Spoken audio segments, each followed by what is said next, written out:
नमस्कार। जय हिंद, जय भारत, वंदे मातरम। देखिए, आप लोग को हम पढ़ा रहे हैं नॉट फॉर प्रॉफिट ऑर्गेनाइजेशन, गैर लाभ संस्थान। Which organisation object not earn profit is called not for profit organisation और नॉन ट्रेडिंग प्रॉफिट ऑर्गेनाइजेशन। वैसे संस्थान जिनका उद्देश्य लाभ कमाना नहीं है, वैसे संस्थान को हम गैर लाभ संस्थान कहते हैं। फॉर एग्जाम्पल, टेम्पल मंदिर, स्कूल विद्यालय, हॉस्पिटल अस्पताल, क्लब मनोरंजन गृह। ये सब पैसा कमाना इन लोग का उद्देश्य नहीं होता। इन लोग का उद्देश्य क्या होता है? मंदिर का उद्देश्य होता है मन को शांति प्रदान करना। विद्यालय का उद्देश्य होता है शिक्षा प्रदान करना, एजुकेशन प्रोवाइड करना। हॉस्पिटल का ऑब्जेक्ट होता है, हॉस्पिटल का उद्देश्य होता है रोगियों की सेवा करना, ट्रीटमेंट ऑफ पेशेंट्स। क्लब का उद्देश्य होता है मनोरंजन प्रदान करना, एंटरटेनमेंट प्रोवाइड करना। ये सब संस्थान लाभ कमाने के लिए नहीं बनाए जाते, लेकिन इन सभी संस्थाओं में पैसा का आना भी जाना होता है। इन सभी संस्थानों में भी हिसाब किताब रखा जाता है। तो इसके लिए क्या अकाउंटिंग किया जाए? इसके लिए अकाउंटिंग के लिए दो अकाउंट बनाया जाता है। पहला है रिसिप्ट एंड पेमेंट अकाउंट, जो कैश बुक की तरह बनता है। एक होता है इनकम एंड एक्सपेंडिचर अकाउंट, जो आपका प्रॉफिट एंड लॉस की तरह बनता है। बैलेंस शीट बनाया जाता है। इस क्रम में आप लोग को हम बतलाए थे रेवेन्यू एक्सपेंडिचर के विषय में। Revenue expenditure, which expenses always done is called revenue expenditure. वैसा खर्च जो हमेशा होते रहता है उसको हम लोग आयगत व्यय कहते हैं। जैसे salary, rent, wages, electricity bill, ये सब हमेशा होते रहता है हमारा खर्चा। और एक होता है capital expenditure, which expenditure not always done is called capital expenditure. For example, purchase of assets. वैसे खर्च जो हमेशा नहीं होते हैं वो पूंजीगत व्यय होते हैं। जैसे किसी संपत्ति का क्रय करना। साधारण भाषा में आपको समझाया गया था, फिर से समझा रहे हैं कि हम बाइक खरीद लिए। बाइक खरीदना कैपिटल एक्सपेंडिचर है। बाइक या स्कूटी जो भी खरीदनी है कैपिटल एक्सपेंडिचर है, क्योंकि बाइक और स्कूटी हम रोज़ रोज़ नहीं खरीदते। लेकिन इसमें जो तेल भरवा रहे हैं उस पर जो खर्च कर रहे हैं, हर 2 दिन 3 दिन पे जो तेल भरवा रहे हैं उसमें, वो होता है रेवेन्यू एक्सपेंडिचर। मोबाइल खरीद लें, जस्ट लाइक मोबाइल खरीद लिए, कैपिटल एक्सपेंडिचर है। लेकिन मोबाइल को जब रिचार्ज करते हैं, हर महीना रिचार्ज करवा रहे हैं, तो ये क्या है? रेवेन्यू एक्सपेंडिचर है। तो हम एक्सपेंडिचर के विषय में बतला चुके थे पिछले क्लास में। आज बतलाने जा रहे हैं हम इनकम के विषय में। इनकम कितने प्रकार का होता है?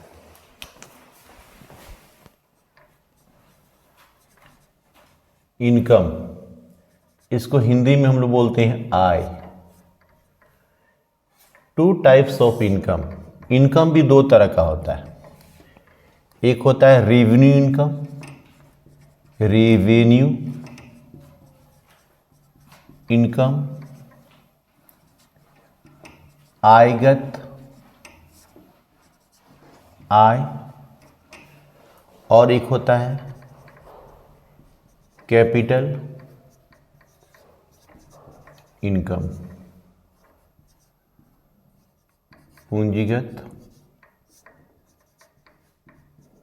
आय। Revenue income, which income always earn is called revenue income. which income always earn is called revenue income. For example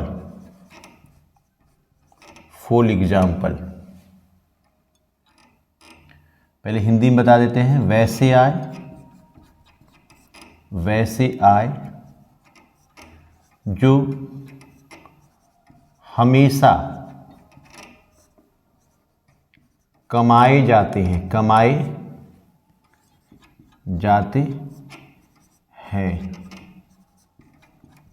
उसे आयगत आय कहते हैं।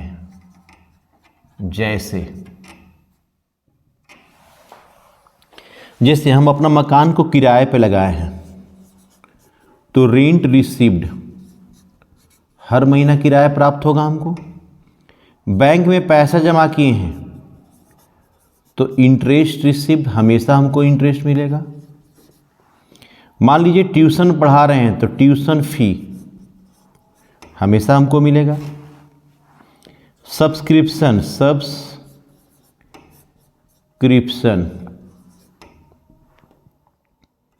सब्सक्रिप्शन को हिंदी में चंदा कहते हैं। मंदिर, मस्जिद, गुरुद्वारा, चर्च, अस्पताल को जो हमेशा पैसा मिलता है उनके मेंटेनेंस के लिए, ठीक है, आम जनता देती है, उसको चंदा कहा जाता है, सब्सक्रिप्शन कहा जाता है। ETC ये सब ऐसा इनकम है जो हमेशा होते रहता है, इसको हम लोग बोलते हैं रेवेन्यू इनकम। और विच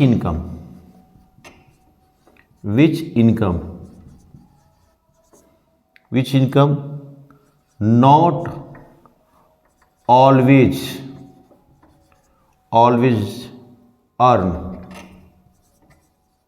earn is called capital income. For example बताएंगे, ठीक है। वैसे आय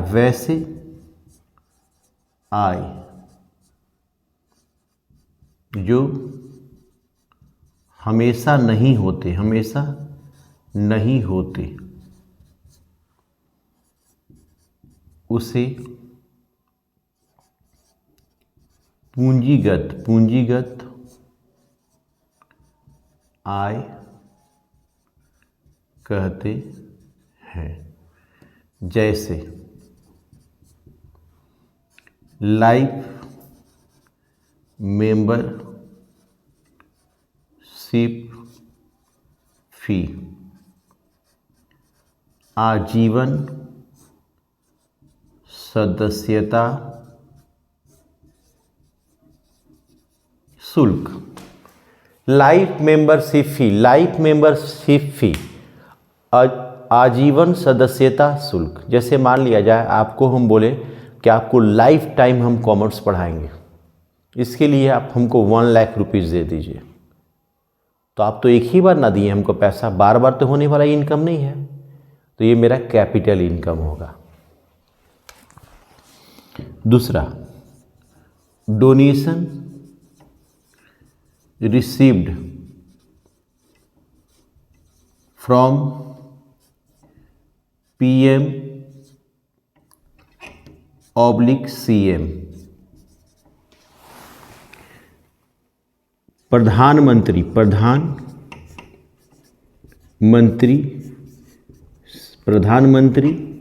या मुख्यमंत्री से प्राप्त दान। मुख्यमंत्री और प्रधानमंत्री हमेशा दान देने के लिए आएंगे, हमेशा होने वाला इनकम है, हमेशा होने वाला इनकम नहीं है। तो ये इनकम 2 तरह का होता है, 2 types of income, revenue income and capital income. कोई हम बुक का लैंग्वेज नहीं बतला रहे हैं, एकदम सिंपल बतला रहे हैं जो दिमाग में आपका धंस जाए। वैसा कमाई जो हमेशा होते रहता है वो होता है रेवेन्यू इनकम, आयगत आय। और वैसा कमाई जो हमेशा नहीं होता है वो होता है कैपिटल इनकम, पूंजीगत आय। जैसे आप लोग को हम पढ़ा रहे हैं तो मान लीजिए आप लोग से फी 1000 हर मंथ ले रहे हैं, तो ये क्या हुआ, हर महीना हमको मिल रहा है, ये रेवेन्यू इनकम है। लेकिन एक विद्यार्थी आया, बोला सर हम लाइफ टाइम आपके पास पढ़ेंगे, वो हमको 1 लाख रुपीज़ दे दिया, तो जब तक उसको पढ़ना होगा पढ़ेगा, 1 लाख रुपीज़ दे दिया, वो एक ही बार में 1 लाख रुपीज़ हमको मिला, ये कैपिटल इनकम है। शुरू करते हैं फिर आगे। अब ध्यान दीजिएगा, अब बतलाने जा रहे हैं आपको हम कि receipt and payment account, not for profit organisation जो है रिसीप्ट एंड पेमेंट अकाउंट कैसे बनाता है। तो रिसीप्ट एंड पेमेंट का फॉर्मेट देने जा रहे हैं, इसको बढ़िया से समझना है।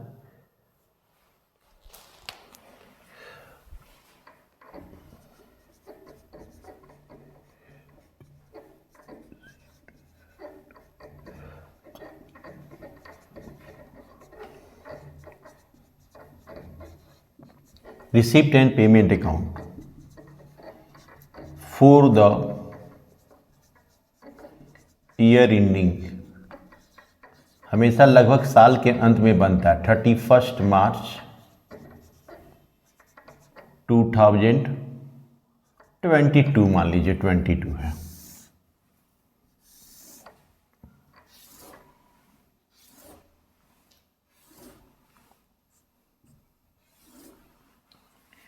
यहां लिखेंगे रिसिप्ट्स,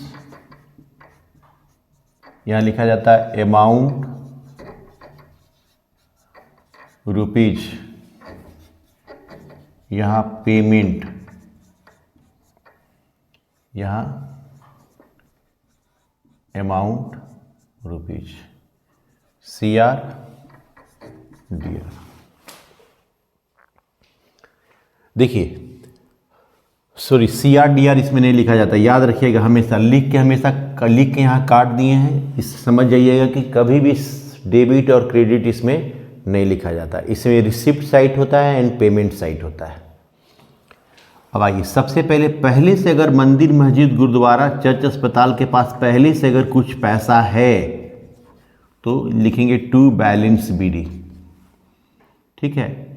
यदि पैसा, एकदम ठेठ भाषा में लिख दे रहे हैं, पैसा पहले से है, अगर पहले से मंदिर, मस्जिद, गुरुद्वारा, चर्च, अस्पताल में 2022 का बना रहे हैं, 31 मार्च 2022 का बना रहे हैं ना, मान लीजिए 21 का कुछ पैसा अगर मेरे पास है तो पहले से पैसा उसको डेबिट में लिख देंगे टू बैलेंस BD, यदि पैसे पहले से हैं। इसके बाद यहाँ पे ऑल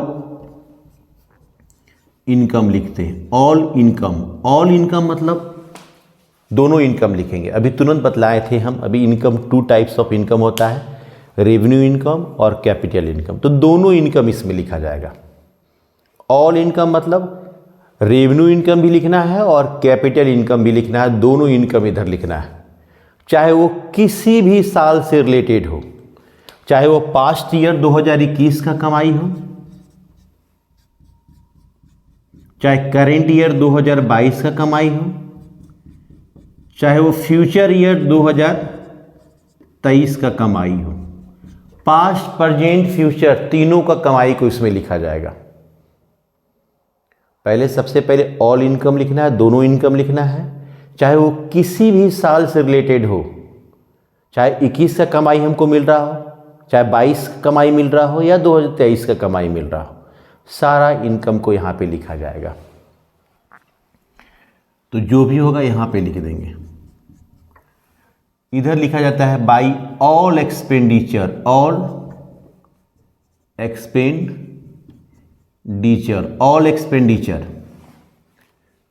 एक्सपेंडिचर मतलब दोनों तरह एक्सपेंडिचर हम बतलाए हैं आप लोग को कि 2 types of expenditure, revenue expenditure and capital expenditure. वैसा खर्च जो हमेशा होता है और रेवेन्यू एक्सपेंडिचर, वैसा खर्च जो कभी कभी होता है वो कैपिटल एक्सपेंडिचर। तो दोनों एक्सपेंडिचर यहाँ पे लिखना है, कैपिटल एक्सपेंडिचर भी, रेवेन्यू एक्सपेंडिचर भी। इसीलिए ऑल एक्सपेंडिचर लिखें, चाहे वो किसी भी साल से रिलेटेड हो, चाहे वो 2021 का हो, पास्ट ईयर का हो, चाहे 2022 का हो, चाहे वो 2023 का हो, सब लिखेंगे खर्च, पास्ट ईयर का भी, प्रेजेंट ईयर का भी एंड फ्यूचर ईयर का भी, सबको लिखेंगे। बस इतना ही समझना है। जितना पैसा आएगा इधर लिखना है, जितना पैसा जाएगा इधर लिखना है, बस ये दिमाग में रखना है। If cash, if income receive इधर, इफ एक्सपेंसेस पेमेंट इधर। अब ध्यान दीजिएगा, यहाँ पे हम जोड़ते हैं, हमेशा यहाँ पे रिसिप्ट साइड का जोड़ ज़्यादा होगा। मान लिया जाए यहाँ पे 1 लाख रुपया जोड़ने से आए तो यहाँ पे भी 1 लाख रुपया आना चाहिए। यहाँ जोड़ने से 80,000 आता है, 20,000 यहाँ घट रहा है। ये 20,000 जो घट रहा है मेरा बैलेंस सीडी हो जाएगा, बैलेंस सीडी, यही मेरा क्लोजिंग कैश बैलेंस होता है। ये रिसीप्ट एंड पेमेंट का फॉर्मेट हुआ, रिसीप्ट एंड पेमेंट का ये फॉर्मेट हुआ। आगे बतलाते हैं इनकम एंड एक्सपेंडिचर अकाउंट कैसे बनाया जाएगा।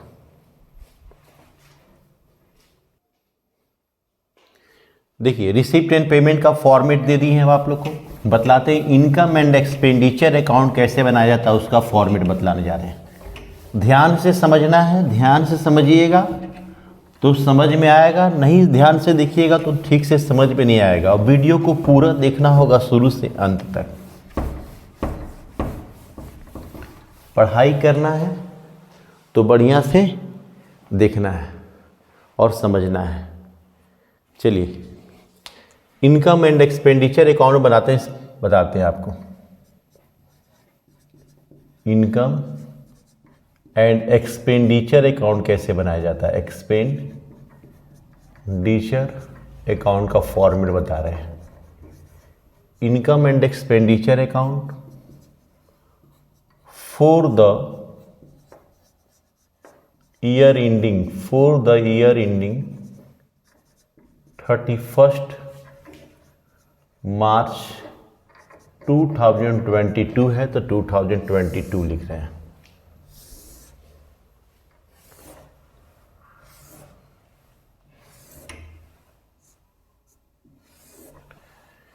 यहां लिखा जाता है एक्सपेंडिचर, यहां पे लिखा जाता है अमाउंट रुपीज, यहाँ पे लिखा जाता है इनकम, यहाँ लिखा जाएगा अमाउंट रुपीज। सबसे पहले इनकम साइड में आते हैं, यहाँ पे लिखेंगे रेवेन्यू इनकम, रेवेन्यू इनकम लिखेंगे। रेवेन्यू इनकम वैसा आय जो हमेशा होता है, वैसा कमाई जो हमेशा होता है, उसे रेवेन्यू इनकम कहेंगे। इसमें केवल रेवेन्यू इनकम लिखा जाता है, कैपिटल इनकम नहीं लिखा जाता है। और रेवेन्यू इनकम जो होगा उसको लिख देंगे पहले, सबसे पहले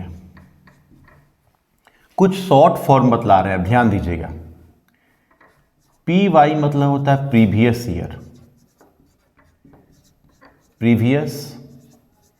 ईयर, मतलब पिछला वर्ष। CY का मतलब होता है करेंट ईयर, चालू वर्ष।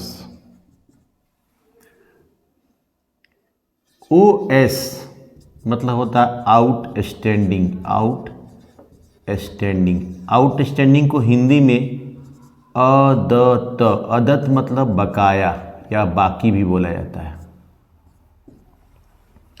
आउटस्टैंडिंग को देखिए, आउटस्टैंडिंग को ओइंग भी बोला जाता है, ओइंग भी बोल सकते हैं, ड्यू भी बोल सकते हैं और अनपेड भी बोल सकते हैं। इतने नामों से इसको जाना जाता है। एडवांस, AD भी मतलब एडवांस होता है, एडवांस। एक्सपेंसेज के लिए प्रीपेड को यूज किया जाता है, प्रीपेड एक्सपेंसेज के लिए प्रीपेड होता है। इसका मतलब होता है अग्रिम या पूर्वदत्त, अग्रिम या पूर्व दत्त, पूर्व दत्त पहले दे दिए देना।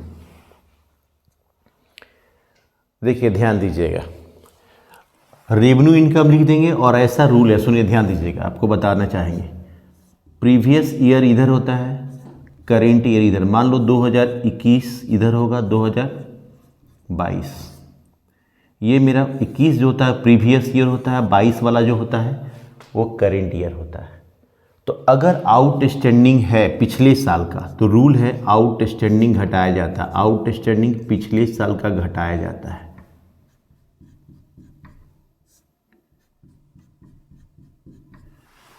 क्यों घटाया जाता है, जरा इस पे चर्चा कर लेते हैं।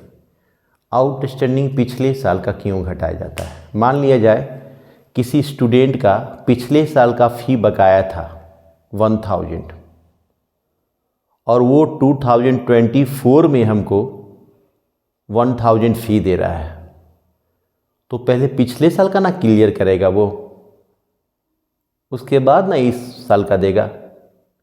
तो पिछले साल वाला जो है पहले क्लियर होता है, यानी कि ये जो आप देख रहे हैं ये जो इनकम है इसमें पिछले साल का इनकम अगर है तो उस इनकम को घटाएंगे, इसलिए आउटस्टैंडिंग पिछले साल को घटाया जाता है। और रूल है इस साल का अगर कुछ बाकी रह गया है फी तो आउटस्टैंडिंग करेंट ईयर वाला जोड़ा जाता है। और एडवांस में उल्टा होता है, अगर पिछले साल कोई स्टूडेंट हमको एडवांस दिया है, 2023 में कोई हमको स्टूडेंट एडवांस दिया है तो वो 2024 के लिए दिया था, 24 का कमाई हुआ वो, तो पिछले साल का एडवांस जो होता है वो जोड़ दिया जाता है। और इस साल का अगर इस साल हम 2023 में 24 में हम एडवांस दे रहे हैं तो 25 के लिए दे रहे हैं, तो 25 वाला एडवांस इसमें से घटा दिया जाता है क्योंकि वो 2025 का कमाई है वो। तो रूल है पिछले साल का आउटस्टैंडिंग जोड़ते हैं और करेंट ईयर का आउटस्टैंडिंग पिछले साल का आउटस्टैंडिंग घटाते हैं, करेंट ईयर का आउटस्टैंडिंग जोड़ते हैं और एडवांस पिछले साल का एडवांस जोड़ा जाता है और इस साल का एडवांस घटाया जाता है। अब जो रिजल्ट आएगा उसको बाहर में लिखा जाता है। जैसे इनकम का रूल बतलाया उसी तरह यहाँ पे रेवेन्यू एक्सपेंडिचर लिखते हैं। रेवेन्यू एक्सपेंडिचर, रेवेन्यू एक्सपेंडिचर वैसे एक्सपेंडिचर को कहते हैं जो खर्चा जो हमेशा होते रहता है। इसका भी सेम रूल है, आउटस्टैंडिंग पिछले साल वाला घटा दिया जाता है, करेंट ईयर वाला आउटस्टैंडिंग, करेंट ईयर वाला आउटस्टैंडिंग जोड़ दिया जाता है और पिछले साल का एडवांस की जगह यहाँ पे प्रीपेड लिखते हैं। प्रीपेड, पिछले साल वाला प्रीपेड क्या करते हैं हम लोग जोड़ते हैं और इस साल वाला प्रीपेड घटा देते हैं। इस साल वाला प्रीपेड, करेंट ईयर वाला प्रीपेड को हम लोग घटा देते हैं। अब जो रिजल्ट आएगा बाहर में यहाँ लिख देंगे। इसके बाद मटेरियल, मटेरियल को सामग्री को कैसे इनकम एंड एक्सपेंडिचर अकाउंट में दिखाएंगे। अगर मंदिर है, नॉट फॉर प्रॉफिट ऑर्गेनाइजेशन, मान लीजिए मंदिर है, मंदिर में मटेरियल क्या लगता है, धूप अगरबत्ती, धूप अगरबत्ती लगता है। तो ये मटेरियल धूप अगरबत्ती है, इसको कैसे शो करते हैं इनकम एंड एक्सपेंडिचर में। सबसे पहले हम लोग मटेरियल परचेज जो किए हैं उसको लिखते हैं। मटेरियल परचेज, मान लो हम 10,000 का मटेरियल परचेज करके लाए, 10,000 का मटेरियल परचेज करके लाए, पहले से मंदिर में ओपनिंग स्टॉक 2,000 का मटेरियल पहले से मंदिर में था, तो टोटल मेरे पास 12,000 का मटेरियल हो गया। मंदिर में क्या लगता है, धूप अगरबत्ती इलायची दाना यही सब लगता है। तो मटेरियल 10,000 का खरीद के लाए थे और मेरे पास पहले से मंदिर में 2,000 का मटेरियल था, जोड़ दिए 12,000। इसमें से हम 4,000 का मटेरियल क्लोजिंग स्टॉक बच गया 4,000 का, तो 12,000 में 4,000 बच गया तो 8,000 मटेरियल मेरा खर्चा हो गया कि नहीं। फिर से देखिए, 10,000 का हम सामग्री खरीद के लाए, 2,000 से पहले से सामग्री था, तो टोटल मेरे पास कितना हो गया 12,000, उसमें से 4,000 का मटेरियल मेरा बच गया। तो कितना खर्चा हुआ मटेरियल मेरा 8,000। तो मटेरियल जो परचेज किए हैं उसमें ओपनिंग स्टॉक जोड़ देते हैं और क्लोजिंग स्टॉक घटा देते हैं। इसके बाद loss on sale of assets. अगर किसी संपत्ति को बेचने से लॉस हुआ है तो कितना लॉस हुआ। जैसे मान लीजिए मंदिर में एक फर्नीचर था, चौकी था, फर्नीचर था, चौकी जिसको बोलते हैं, वो 5,000 का चौकी था, फर्नीचर वो 5,000 का फर्नीचर था, उसको 4,000 में बेच दिए। कितना लॉस हुआ 1,000 लॉस हुआ। तो उस लॉस को हम यहाँ लिखेंगे loss on sale of assets. लेकिन वो फर्नीचर जो फर्नीचर 5,000 का था, अगर उस फर्नीचर को हम 6,000 में बेच देते तो हमको 1,000 का प्रॉफिट होता। तो इसको हम इधर लिखते हैं profit on sale of assets, उससे प्रॉफिट हो गया हमको। अब आइए, मान लीजिए मंदिर को ही बना रहे हैं, मान लीजिए मंदिर में घंटी बजाते, घंटी बजते बजते घिस जाता है कि नहीं, डेप्रिसिएशन होता है। कोई भी assets not for profit organisation में कोई भी एसेट्स जब उसमें डिप्रिसिएशन होता है, घिसावट होता है, ह्रास होता है, तो कितना हुआ उसको हम लोग यहाँ पे लिखते हैं टू डेप्रिसिएशन।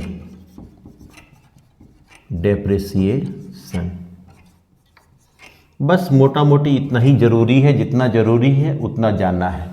फॉर्मेट बहुत बड़ा है, लेकिन समझ लीजिए आपको क्या किया जा रहा है, दूध में से छाली निकाल के दिया जा रहा है, जरूरी चीज केवल। तो इसको देखिएगा, ध्यान से समझिएगा। अब मान लिया जाए यहां जोड़ते हैं तो 1,00,000 रुपया आता है, तो इधर भी 1,00,000 रुपया आना चाहिए। यहां जोड़ने से 80,000 आ रहा है, तो यहां कितना घट रहा है 20,000 घट रहा है।